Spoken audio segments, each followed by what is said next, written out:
Enzo Recto, kalaban ang katiwalian at kasinungalingan, kakampi sa katotohanan at kabutihan. Ha? Ang issue dito, ang malinaw na issue dito, bakit nyo minamadali? At saka bakit nung isang araw gusto talaga nila i-railroad? Gusto nilang ipilit? Hmm? Kung mayroon silang proposal na ganun, ang ini-insist ni Senadora Risa Hontiveros, sabi niya, ay di ba nakalagay naman sa rules natin, kapag may proposal na amindahan ang rules, ire-refer muna ito sa Rules Committee. O, yun ang procedure. Kapag aamyendahan ang rules ng Senado, ire-refer ito sa Rules Committee. Sa Rules Committee, sa Committee on Rules, ire-refer doon. Doon na muna pag-usapan yan. Pagkatapos sa Committee on Rules, saka dadalhin sa plenary.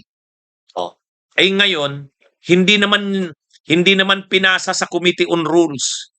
Hindi pinasa sa Committee on Rules. Bakit hindi pinasa sa Committee on Rules? Hindi pa naman nako-constitute ang Committee on Rules eh.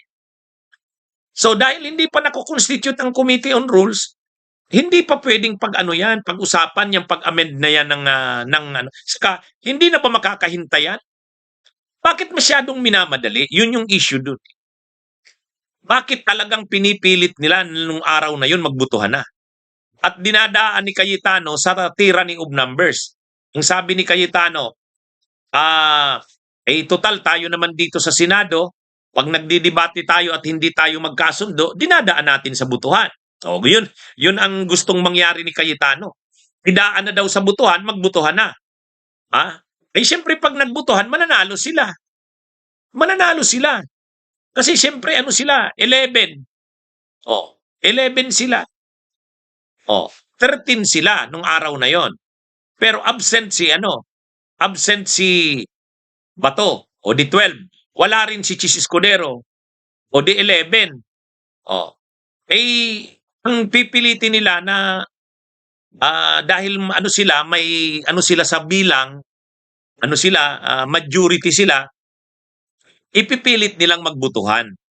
Yan yung gustong mangyari ni Cayetano. Kaya lang, ang punto naman ng mga senador ng minorya, bakit mo pinipilit nga na pagbutuhan na kaagad?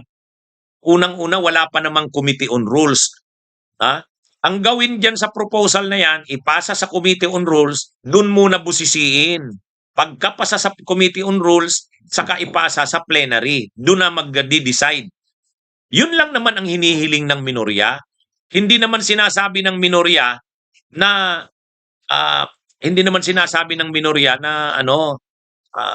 patayin na yung proposal na yan. Hindi. Ang sinasabi lang, wag na muna ngayong pagdiskusyonan yan.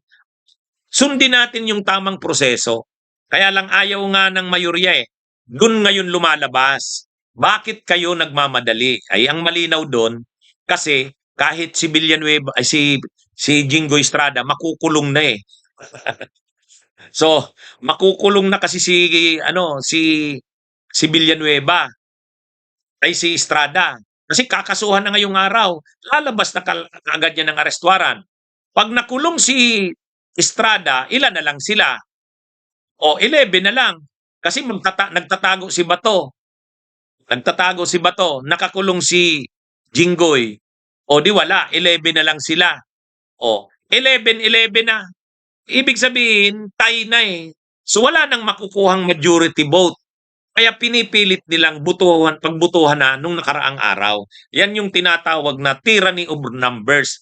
Talagang pambabraso ang ginagawa nila. Kaya lang mautak din yung mga minority. Mautak din yung minority. Veterano sila sa parliamentary procedure. Anong ginawa nila? Sige, total pinipilit nyo na rin lang na brasuhin kami. Hindi naman kaming papayag sa ganyan. Nag-walk out yung minority.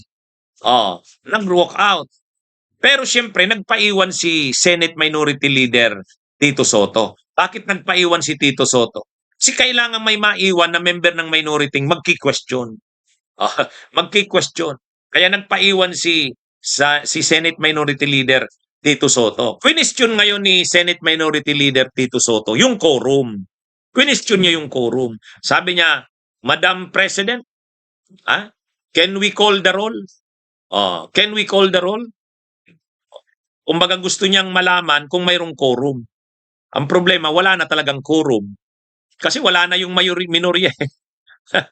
Tapos yung mayorya din, wala si Bato, tapos absent din si Chis. So wala. Alam na nila na walang quorum. So kung walang quorum, hindi pwedeng magbutuhan. Nag-move ngayon si Tito Soto ng pag-adjourn. Bumara ngayon, sumingit ngayon si Marcoleta. Sabi niya, Madam President, di ba nung nagsimula tayo may quorum naman? Ay kahit ngayon wala na tayong quorum, pwede pa rin tayong magbutuhan kasi may quorum naman tayo nung nagsimula. Ay wala. Nakalagay ng nakalagay sa rules. Ang question ng quorum at saka ang motion ng pag-adjourn ay superior sa iba pang motions. Hindi pinagdidebatehan yon. Wala. Napahiya si Marcoleta. Kaya, issue talaga doon, bakit nila minamadali? Wala namang problema na pag-usapan yung proposal. Pero wag naman ipilit na sa isang araw, magdidiskusyon at pagbubutuhan. Hindi pwede yun eh. 'Di ba? Yan yung inayawan ng minorya. Hindi naman sa ayaw ng minorya ng debate eh. Ang gusto ng minorya, wag ipilit yung sinasabi ni Cayetano na pagdebatehan, pagkatapos ng pagdidebate, pagbubutuhan, ay mananalo sila.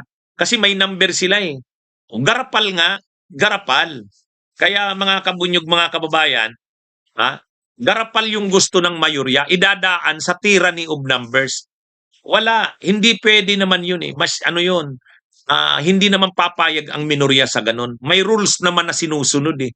Saka, nag-motion si Marcoleta ng mismong araw na yun. May nakalagay din sa rules na kapag may motion ka, huwag munang pag-usapan ang mga motion na tulad nun, babaguhin mo ang rules. Bigyan mo ng isang araw. Hindi pwedeng on the same day na ni-raise mo yung motion. Yun yung mga kabunyog, mga kababayan.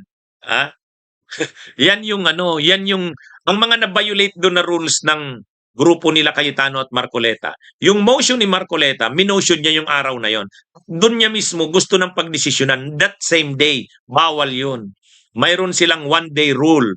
Ibig sabihin, sa ganung klase ng motion, sensitibong motion yon. Kailangan, bigyan mo naman ng one day. Ayaw nilang sundin yun. Doon na nagre-react si Senadora Risa Hontiveros. Bakit daw hindi sinusunod yung one-day rule?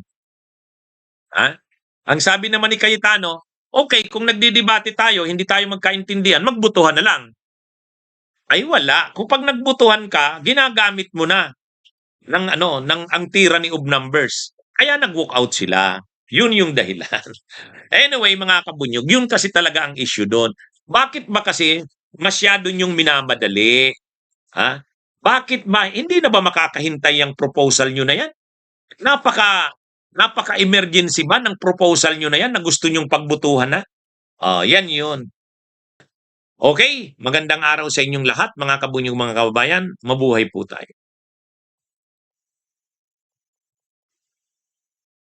Bunyog, bunyog, halikan na kasama ka. Bunyog, kapag buklod ay may pag-asa. Luzon, Visayas, Mindanao, isa ang pananaw. Sa bagong Pilipinas ang bunyog isisigaw. Bunyog.